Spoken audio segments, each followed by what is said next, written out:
అద్భుతమైనటువంటి మాట ఏంటంటేనండి ఇక్కడ, భారతం వింటే వచ్చే ఆనందం స్వర్గానికి వెళ్ళి భోగభాగ్యాల్ని పొందిన ఆనందం కంటే కూడా చాలా ఎక్కువ అని చెప్పేసి వైశంపాయనుల వారు వ్యాస సమక్షంలో జన్మేజయునికి చెప్పేసి ఉన్నారు. నతాం స్వర్గగతిం ప్రాప్య తుష్టిం ప్రాప్నోతి మానవ యాం శృత్యైవ మహాపుణ్యమితిహాసముపాశ్నుతే అని చెప్పేసి ఒక పెద్ద మాట అని. ఇంకొక గొప్ప మాట ఏమిటంటేనండి, ధర్మే చార్థే చ కామే చ మోక్షే చ భరతర్షభ యది హాస్తి తదన్యత్ర ఎన్నే హాస్తి నతత్క్వచిత్. ధర్మానికి, అర్థానికి, కామానికి, మోక్షానికి సంబంధించిన విషయాల్లో ఇక్కడ ఉన్నది ఇంకా ఎక్కడైనా ఉండొచ్చేమో కానీ ఇక్కడ లేనిది మాత్రం ఇంకా ఎక్కడా ఉండదు అని చెప్పేసి ఖరాఖచ్చిగా చెప్పేసి ఉన్నారు. ఎవరు? వైశంపాయనులు వారు జన్మేజయునికి వ్యాస సమక్షంలో. అది భారతం యొక్క గొప్పతనం. శుక్లాంబరధరం విష్ణుం శశివర్ణం చతుర్భుజం ప్రసన్నవదనం ధ్యాయేత్ సర్వవిఘ్నోపశాంతయే. నారాయణం నమస్కృత్య నరం చైవ నరోత్తమం దేవీం సరస్వతీం వ్యాసం తతో జయముదీరయేత్. సరే, మనం కిందటి ఎపిసోడ్లో ఆస్తిక పర్వం చెప్పుకున్నాం, చాలా బాగా చెప్పుకున్నాం. సరే, మొత్తానికి ఎలాగైతేనే జన్మేజయుడు ఆస్తికుడు బాగా పొగిడితే సంతోషించి బ్రాహ్మణులు మాట విని సర్పసత్రాన్ని మధ్యలోనే నిలిపివేశాడు, తక్షకుడు బతికేశాడు. చాలా బాగుంది, చాలా సంతోషం. కానీ మీకు ఇక్కడ చిన్న సందేహం ఒకటి రావాలి. ఏంట్రా, కేవలం ఆస్తికుడు ఊరికే పొగిడేస్తే జన్మేజయుడు మాట వినేయాలా అని చెప్పేసి మీకు అనిపిస్తే ఆ సందేహ నివృత్తి కోసం ఒక్క 2 నిమిషాలు వెచ్చిద్దాం మనం. ఏం జరుగుతుందంటేనండి, మీకు నేను ఇంతకుముందు శరమ అనే శునకం వచ్చేసి జన్మేజయుడిని శపించింది. ఏమని శపించింది? అకస్మాత్గా నీకు ఒక భయం బయలుదేరుతుందని చెప్పి శపించింది. సరే, మొత్తానికి ఈ జన్మేజయుడు చాలా భయంతో పరిగెత్తుకుంటూ శృతశ్రవ అనబడే ఒక ఋషి దగ్గరికి వెళ్ళి, ఏమండి మీ అబ్బాయి ఉన్నాడు కదా సోమశ్రవ, సర్పిణీ గర్భ సంజాతుడైనటువంటి సోమశ్రవ, అతనికి బాగా అన్నీ తెలుసు కదా, అతను ఏ శాపనార్థాన్నైనా సరే విమోచనం చేయగలడు కదా, అతన్ని మీరు పంపించండి మహానుభావ మా ఇంటికి. ఎందుకు అంటే నాకు ఇలా శరమ వచ్చేసి నన్ను గట్టిగా శపించింది, ఆ శాప నివృత్తి చెయ్యండి అని చెప్పేసి అంటే, దాందేముందయ్యా, చక్కగా పంపిస్తాను, నా కొడుకు సోమశ్రవ చాలా గొప్పవాడు, మంచి తంత్రశాస్త్రం వచ్చు, మంత్రశాస్త్రం వచ్చు, ఏ శాపాన్నైనా ఆపగలడు, కేవలం శివుని కృత్య అంటారు, దాన్ని ఒక్కదాన్ని ఆపలేడు, కానీ మిగతా వాటిలన్నింటినీ ఉపసంహరించగలడు. కానీ దీనికి ఒక షరతు ఉంది, అతను ఎవరికి పడితే వాళ్ళకి ఎలా పడితే అలా, ఎంత పడితే అంత అలా దానం ఇచ్చేస్తూ ఉంటాడు వాడు. ఆయన దగ్గర లేకపోతే పరిగెత్తుకుంటూ నీ దగ్గరికి వచ్చి ఇదిగో 10,000 వరహాలు ఇవ్వు, లేకపోతే 1,00,00,000 వరహాలు ఇవ్వు అని చెప్పేసి అంటాడు. నువ్వు వెంటనే ఇచ్చేయాలని చెప్పేసి అంటే, దాందే ఉందండి, చక్కగా నాకు హస్తినాపురం ఉంది, నేను చక్కగా ఉంటానని చెప్పేసి అంటే శుభ్రంగా శృతశ్రవ గారు సోమశ్రవ గారిని చక్కగా పంపించారు. ఎక్కడికి? హస్తినాపురానికి వచ్చాడు. ఆ బ్రాహ్మణులు కొంతమంది ఆస్తికుడికి వరం ఇవ్వాలి అని చెప్పేసి అన్నారు చూసారా సూత్రప్రాయంగా. అది ఎవరో కాదనమాట, అది సోమశ్రవ గారు. సోమశ్రవ అందరికీ అన్నీ ఇచ్చేస్తారు. అక్కడ ఆస్తికుడు కూడా వరం ఇవ్వమని గట్టిగా ప్రోత్సహించింది సోమశ్రవ అనమాట. అందుకుని అంత గట్టిగా జన్మేజయుడు సర్పయాగాన్ని ఆపాడు. సరే, మొత్తానికి ఎలాగైతేనే మంచి బాగా ఉగ్రశ్రవ గారు చెప్తున్నారు, కథాకాలక్షేపం జరుగుతోంది, సర్పసత్రం జరుగుతోంది. సర్పసత్రంలో ఏమిటండి మీరు నాకు ఇలా భారతం అది చెప్తానన్నారు కదా, ఈ కథలన్నీ చెప్పారు, చాలా బాగున్నాయి, కానీ కథలు అసలు భారతం దగ్గరికి వెళ్దాం మనం అని చెప్పేసి అంటే అంశావతరణ పర్వం ప్రారంభమైందనమాట. ఇక్కడ అంశావతరణ పర్వం ప్రారంభం అంటే అక్కడే భారతం ప్రారంభమైంది. అప్పుడు ఇంతకీ ఈ శౌనకాది మహామునులు ఉగ్రశ్రవ గారిని ఎలా చెప్పారండి భారతం, ఏం జరిగింది, జన్మేజయుడు ఏమడిగాడు, ఎలా ప్రారంభమైంది కథ అంతా అంటే, శ్రుత్వాతు సర్పసత్రాయ దీక్షితం జనమేజయం అభ్యగచ్చదృషిర్విద్వాన్ కృష్ణద్వైపాయనస్తథా. అప్పుడు ఈ సర్పసత్రం ప్రారంభిస్తున్నాడని చెప్పేసి వ్యాసునికి తెలిసింది. తెలిసిన వెంటనే అతను జన్మేజయుడి దగ్గరికి వెళ్ళాడు. వెళ్ళిన తర్వాత అక్కడ వెంటనే జన్మేజయుడు రాంగానే ఎంత గొప్పవారు వ్యాసులు వీరు రాంగానే చాలా సంతోషించాడు జన్మేజయుడు. ఎంత సంతోషించాడంటే బాగుందండి, చాలా సంతోషం, చాలా గొప్పగా జరిగింది ఇది, ఎంతో సంతోషంగా ఉంది నాకు. మీరు ఎంత గొప్పవారు, మీరు వేదాలని 4 భాగాలుగా విభజించారు, మీరు పంచమ వేదమైనటువంటి మహాభారతాన్ని రచించారు, మీకు ఉన్నంత పరిజ్ఞానం ఇప్పుడున్న వాళ్ళల్లో ఎవ్వరికీ లేదని చెప్పేసి కాంచనం విష్టరం తస్మై సదస్యానుమతః ప్రభు ఆసనం కల్పయామాస యథాశక్రో బృహస్పతి. వెంటనే అందరు సదస్సులు అక్కడ ఉన్న వాళ్ళందరికీ వ్యాసుడు వచ్చాడండి, అతనికి నేను ఒక అద్భుతమైనటువంటి స్వర్ణ ఆసనాన్ని ఇస్తున్నాను నేను అని చెప్పేసి వెంటనే ఒక స్వర్ణాసనాన్ని ఇచ్చాడనమాట. ఇచ్చేసరికి వ్యాసుడు చాలా సంతోషించాడు. వ్యాసుడికి ఏమిచ్చాడు?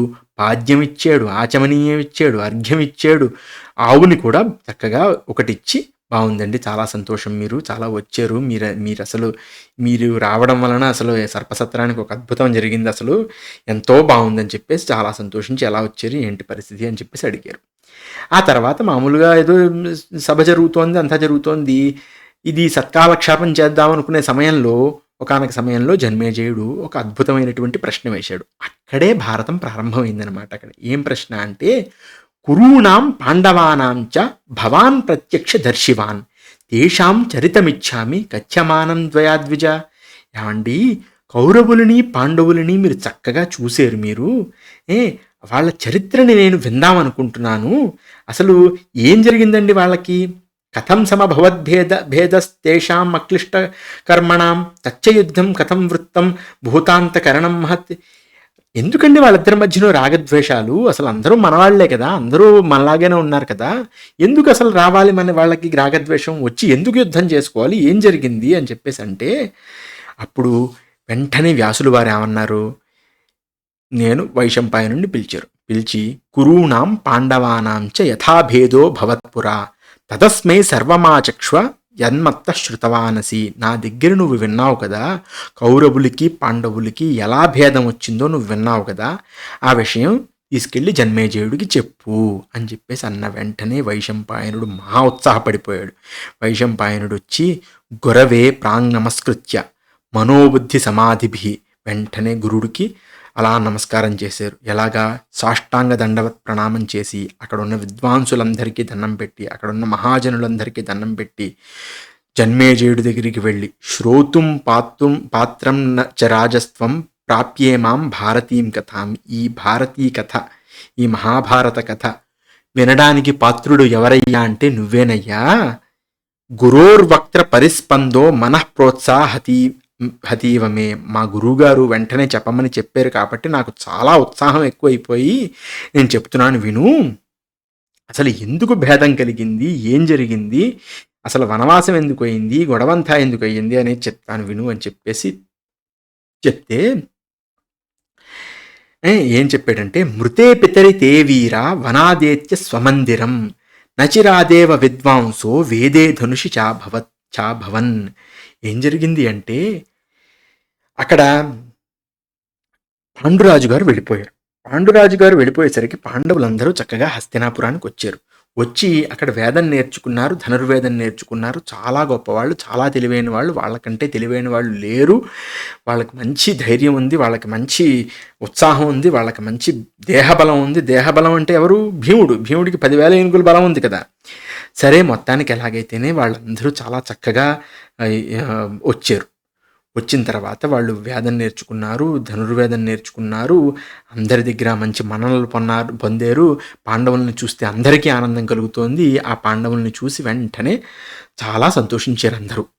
కానీ ఇక్కడ కొంతమంది ఉన్నారు. తతో దుర్యోధన క్రూర.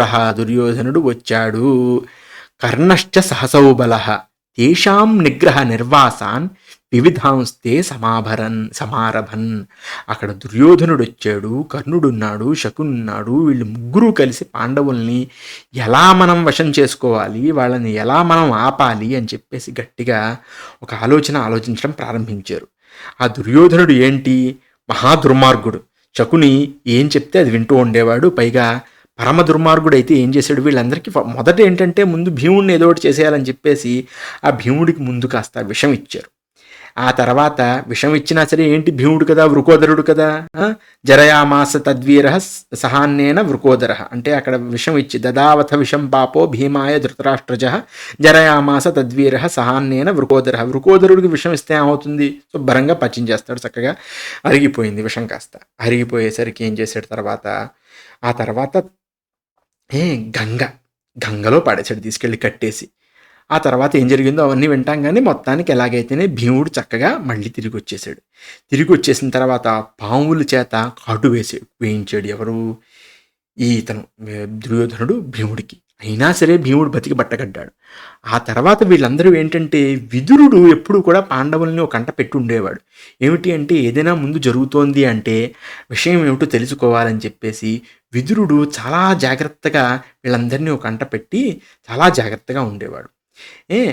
ఆ సమయంలో వెంటనే దుర్యోధనుడు వాళ్ళు కాస్త చక్కగా వీళ్ళని తీసుకెళ్ళి ఆ జతుగృహంలోకి, అంటే లాక్షాగృహంలోకి ఎలాగో అలాగ పంపించేద్దామని చెప్పేసి వీళ్ళు ఒక పన్నాగం పన్నితే విదురుడు కాస్త చాలా జాగ్రత్తగా ఉండి, వీళ్ళు ఎందుకు ఇలా చేస్తున్నారు, వీళ్ళు నానా ఇబ్బందిగానే ఉంటుంది అనుకోండి పరిస్థితి, వీళ్ళని ఎలాగో అలాగ మనం కాపాడాలని చెప్పేసి ఇదేదో తేడాగా ఉందని చెప్పేసి అక్కడ ఒక స్వరంగ మార్గం తవ్వించి మీరు అక్కడి నుంచి అలా వెళ్ళిపోండి మీరు అని చెప్పారు. చెప్పేసరికి ఆ స్వరంగ మార్గం నుంచి కుంతీపుత్రులు కుంతి వీళ్ళందరూ వెళ్ళిపోయారు. వెళ్ళిపోయిన తర్వాత ఒకానొక సమయంలో వనంలోకి వచ్చారు వీళ్ళు. వనంలోకి వచ్చేసరికి అక్కడ హిడింబుడు అని చెప్పేసి ఒక పెద్ద రాక్షసుడు ఉండేవాడు. ఆ రాక్షసుడు ఏంటి అంటే, ఎలాగో అలాగా మనకి భోజనం దొరికింది, చక్కగా తినేద్దాం వీళ్ళందరినీ అని చెప్పేసి చక్కగా తినడానికి ప్రయత్నిస్తే అక్కడ భీముడు పెద్ద యుద్ధం చేశాడనమాట. ఎవరితోటి, ఈ హిడింబుడితోటి పెద్ద యుద్ధం చేసి గుద్దులు గుద్దేసి గదతో కొట్టేసి రకరకాలు చేసేసి మొత్తానికి హిడింబుడిని కాస్త సంహరించిన తర్వాత హిడింబని పెళ్లి చేసుకున్నాడు. హిడింబని పెళ్లి చేసుకుంటే ఏమైంది, ప్రాప్త హిడింబా భీమేన యత్ర జాతో ఘటోత్కచ. హిడింబని పెళ్లి చేసుకుంటే చక్కగా ఘటోత్కచుడు పుట్టాడు. ఘటోత్కచుడు పుట్టిన తర్వాత వీళ్ళు ఏకచక్ర నగరంలో ఉండడం ప్రారంభించారు. ఆ ఏకచక్ర నగరంలో కాస్త బకుడు అనేటువంటి ఇంకో రాక్షసుడు, వాడు నరమాంసం తినేవాడు. ఆ నరమాంసం తినే రాక్షసుడిని కాస్త ఎవరో పాపం వీళ్ళు బాధపడుతుంటే, బ్రాహ్మణులు ఎవరో బాధపడుతుంటే చక్కగా బకాసురుణ్ణి కూడా వీళ్ళు చంపేసిన తర్వాత వృకోదరుడు ఎవడు, భీముడే చంపేసిన తర్వాత చక్కగా వీళ్ళు అక్కడెక్కడో ద్రౌపదీ స్వయంవరం జరుగుతుందట. ఆ ద్రౌపదీ స్వయంవరం ఎలాగోలా చూడడానికి వెళ్దామని చెప్పేసి పాంచాల దేశానికి వెళ్ళారు. పాంచాల దేశానికి వెళితే మనకు తెలిసిన విషయమే కదా, అర్జునుడు వెళ్ళి ఆ మత్స్యాన్ని కొట్టాడు, భేదనం చేశాడు. బేసిక్గా ఆ భేదనం చేస్తే చక్కగా ద్రౌపదిని పెళ్లి చేసుకున్నాడు. ద్రౌపదిని పెళ్లి చేసుకుంటే ఓహో వీళ్ళు ఖచ్చితంగా ఇదే అని చెప్పేది, వీళ్ళు ఖచ్చితంగా వీళ్ళు పాండవులే అని చెప్పేసి ఓ సంవత్సరం పాటు పాంచాల దేశంలో ఉన్నారు. పాంచాల దేశంలో ఉన్న తర్వాత కొన్నాళ్ళకి ధృతరాష్ట్రుడికి తెలిసింది, బాబు వీళ్ళు ఇంకా పోలేదు, వీళ్ళు బాగానే ఉన్నారని చెప్పేసి తెలిసిన తర్వాత ఇదెందుకు మనకిదంతా గొడవ అని చెప్పేసి చక్కగా ఖాండవనం ఇచ్చాడనమాట ధృతరాష్ట్రుడు. ఎవరికి, వీళ్ళకి ఖాండవ ప్రస్థం ఇచ్చి మీరు అక్కడ ఉండండి నాయన, జాగ్రత్తగా ఉండండి అంటే వీళ్ళు కాస్త శుభ్రంగా మొత్తం దేశాలకి యుద్ధం చేయడానికి వెళ్ళారు. అదే రాజసూయం అది జరిగింది కదా. సరే, ఆ సమయంలో మొత్తానికి వెళ్ళారు. ఏమని, అజయద్ భీమసేనస్తు దిశం ప్రాచీ మహాయశాహ. భీముడు కాస్త ప్రాచీ దిశ అంటే తూర్పు దిక్కుకి వెళ్ళాడు. ఉదీచీం అర్జునో వీర ప్రతీచీం నకులస్తథ. ఉత్తర దిక్కుకి అర్జునుడు వెళ్ళాడు. ప్రతీచీం నకులస్తథ. పశ్చిమ దిక్కుకి నకులుడు వెళ్ళాడు. దక్షిణాం సహదేవస్తు విజిగ్యే పరివీర. అక్కడంతా విజయం పొందొచ్చారు. సహదేవుడు కాస్త దక్షిణ దిశకి వెళ్ళాడు. దక్షిణ దిశకి వెళ్ళి చాలా గొప్పగా రాజ్యం చేస్తున్నారు వీళ్ళు, చాలా గొప్పగా ఉన్నారు. అదే సమయంలో ఏం జరిగింది అంటే, ఏదో ధర్మరాజుని ఏదో చేసాడు, ఏదో అయ్యిందని చెప్పేసి మొత్తానికి అర్జునుడు కాస్త వనవాసానికి వెళ్ళమని చెప్పారు. అప్పుడు సంవత్సరానికి అర్జునుడు వనవాసానికి వెళ్ళి అక్కడ నాగకన్య అయినటువంటి ఉలూపిని పెళ్లి చేసుకున్నాడు. తర్వాత పాండ్య దేశం అంటే దక్షిణ భారతదేశంలో చిత్రవాహనుని కూతురు అయినటువంటి చిత్రాంగదని పెళ్లి చేసుకున్నాడు. రకరకాల స్థానాల్లో అక్కడ ఉన్నారు. వాళ్ళతో పిల్లాన్ని కూడా కన్నాడు, బభ్రువాహనుణ్ణి కన్నాడు. ఆ తర్వాత శుభ్రంగా కృష్ణుడు వచ్చాడు. ఇక్కడ కృష్ణుడి దగ్గర ఉన్నాడు. కృష్ణుడేంటి, ద్వారకకు వచ్చాడనమాట. ద్వారకకు వచ్చి చక్కగా సుభద్రని పెళ్లి చేసుకున్నాడు. కృష్ణుడు అర్జునుడు చాలా స్నేహంగా ఉండేవారు. ఆ తర్వాత ఖాండవ ప్రస్థం వచ్చింది. ఖాండవ ప్రస్థంలో అగ్నిదేవుడు, బాబు నాకు ఎలాగో అలాగా ఖాండవాన్ని దహించాలి మీరు అని చెప్పేసి అంటే వెంటనే దహించడానికి ప్రారంభించాడు. ఆ దహించేస్తే అగ్నిదేవుడు చాలా సంతోషించి అక్కడ గాంధీవం ఇచ్చాడు. ఎవరికి? అర్జునుడికి. అర్జునుడికి గాంధీవం ఇచ్చి 2 అక్షయ బాణ తూణీరాలిచ్చి తర్వాత ఒక కపిధ్వజ రథాన్ని ఇచ్చాడు. అంటే జెండాపై కపిరాజు అనమాట. అదొకటి ఇచ్చాడు. ఇచ్చి అదే సమయంలో మయుడనేటువంటి దానవుణ్ణి రక్షించారు వీళ్ళు. రక్షిస్తే ఆ మయుడు కాస్త మయసభ కట్టాడు.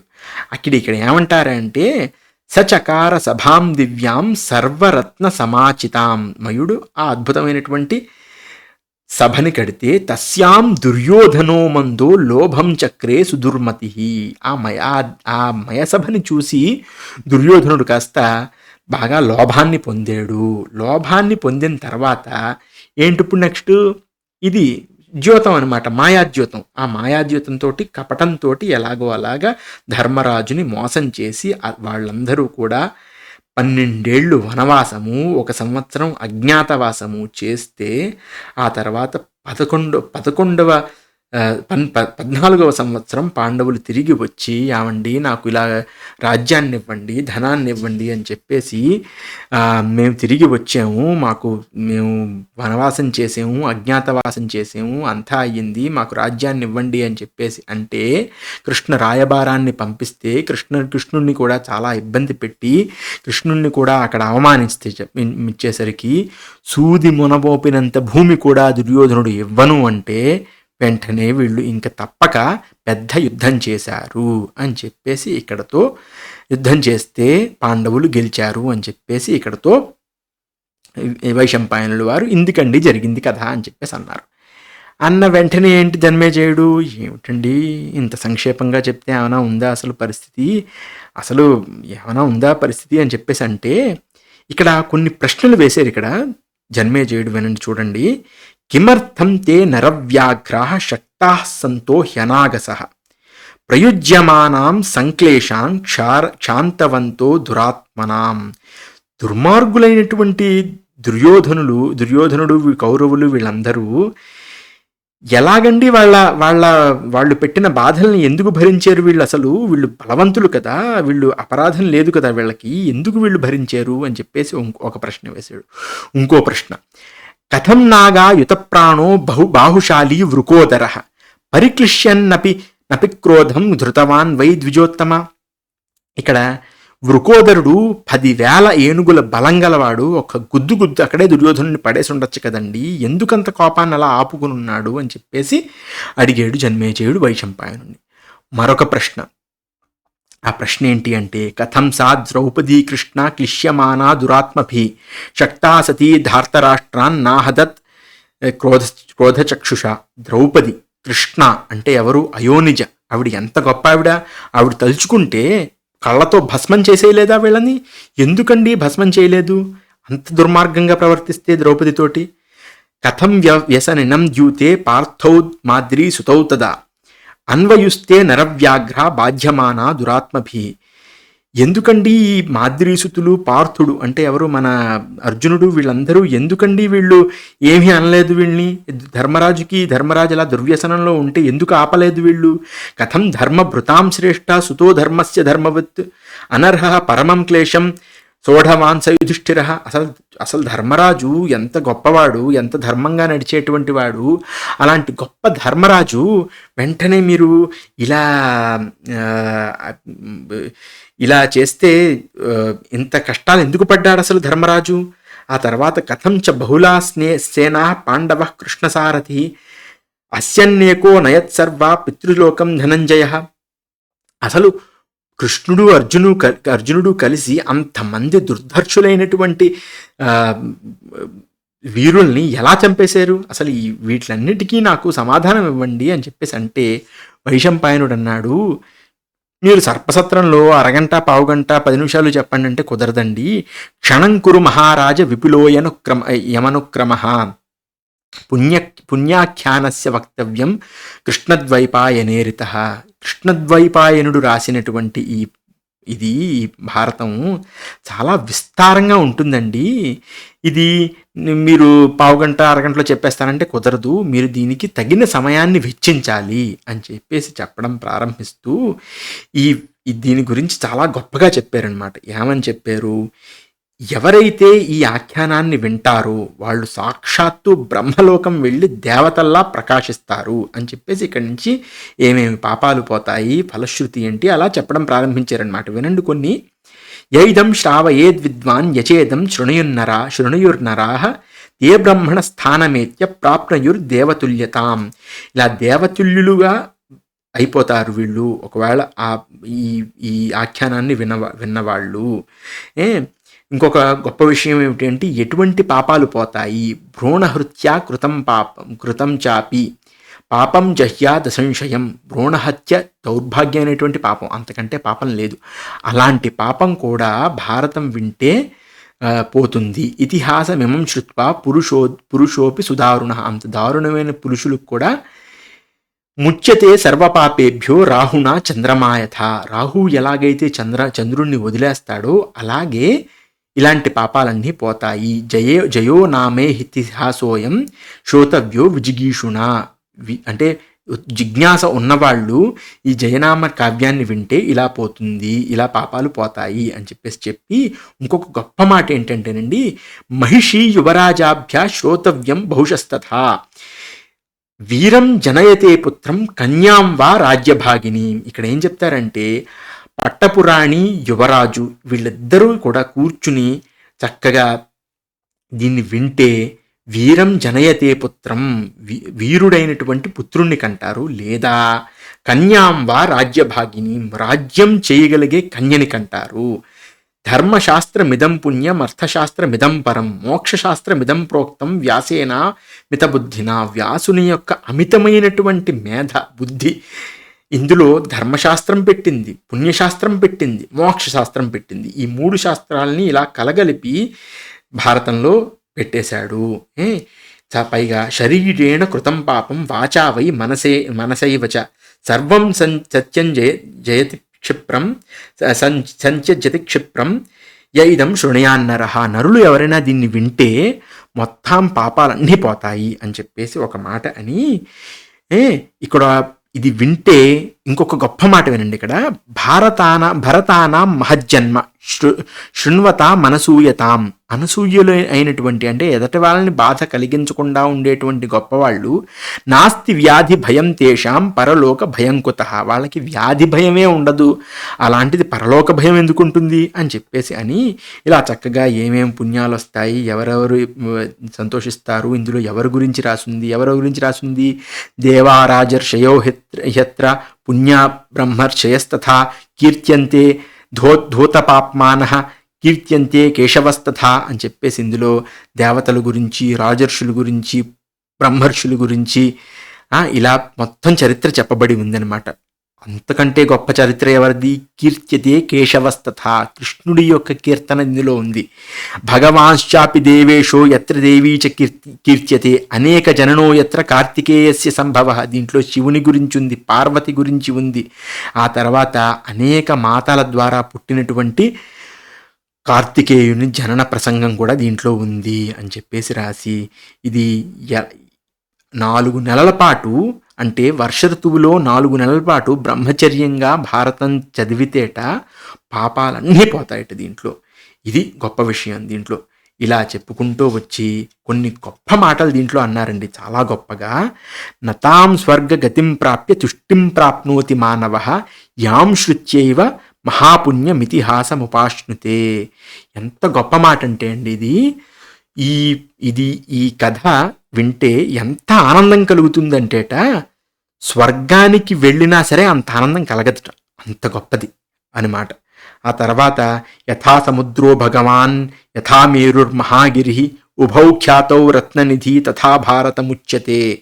అంటే ఇందులో రత్నాలు ఉంటాయట. ఎక్కడెక్కడ రత్నాలు ఉంటాయి? సముద్రంలో రత్నాలు ఉంటాయి, మేరు పర్వతంలో రత్నాలు ఉంటాయి. అలాంటి రత్ననిధి భారతం కూడా. అంటే అందులో ఉపదేశము, కథ ఇవన్నీ ఉంటాయన్నమాట. ఇలాంటి అద్భుతమైనటువంటి కథ, ఇలాంటి దివ్యమైనటువంటి కథ నువ్వు విందువుగానివి జన్మేజయ. చాలా సంతోషంగా ఉంది. మనం ఇంకొక్కసారి త్రిభిర్వర్షై సదోత్థాయి కృష్ణద్వైపాయనో ముని మహాభారతమాఖ్యానం కృతవానిదమద్భుతం. ఈ మహాభారతము అనేటువంటి ఆఖ్యానాన్ని మనం ఏం చేద్దాము అంటే 3 ఏళ్ల పాటు కృష్ణద్వైపాయనుడు రాశాడు. అంటే ఈయనెవరు మన గణేశుడు రాశాడు. 3 ఏళ్ల పాటు రాశారు వీళ్ళు దీన్ని. పొద్దున్నే లేచి రాస్తూ ఉండేవారు ఇలాగా అని చెప్పేసి ఇంకో ఆయువు పట్టు అని ఒక మాట భారతానికి ఏమిటి అంటే ధర్మేచార్థేచ కామేచ మోక్షేచ భరతర్షభ యదిహాస్తి తదన్యత్ర ఎన్నేహాస్తి నతత్క్వచిత్. ధర్మము, అర్థము, కామము, మోక్షము ఈ 4టికి సంబంధించిన విషయాల్లో ఇక్కడ ఉన్నది ఇంకా ఎక్కడైనా ఉండొచ్చేమో కానీ ఇక్కడ లేనిది మాత్రం ఇంకా ఎక్కడా ఉండదు అని చెప్పేసి బల్ల గుద్ది వైశంపాయనుల వారు జన్మేజయునికి చెప్పేశారు. ఇక్కడితో మనం ఆపుదాం ఈరోజు. ఇంకా రాబోయే కథలో మనం కథాప్రవేశం చేసేసాం. అసలు అంశావతరణ పర్వము అంటే ఏంటి, ఏ అంశాలు ఈ మహాభారతంలో ఉండే పాత్రల్లో ఎవరెవరు వెళ్ళారు, ఎలా పుట్టారు, ఏం జరిగింది, ఇవన్నీ మనకు తెలుస్తాయి. అసలు భరత వంశం ఎలా ప్రారంభమైంది, ఇదంతా గొప్పగా తెలుస్తుంది అన్నమాట. సత్యవతి ఎలా పుట్టింది, ఆ తర్వాత యోజన గ్రంథి ఎలా అయ్యింది, ఆవిడ మత్స్య గ్రంథి నుంచి, ఇవన్నీ మనం తెలుసుకుందాం. సరే, స్వస్తి ప్రజాభ్య పరిపాలయంతాం న్యాయేన మార్గేణ మహిం మహిషాః గోబ్రాహ్మణేభ్య శుభమస్తు నిత్యం. లోకాः సమస్తాः సుఖినో భవంతు. ధన్యవాదాలు.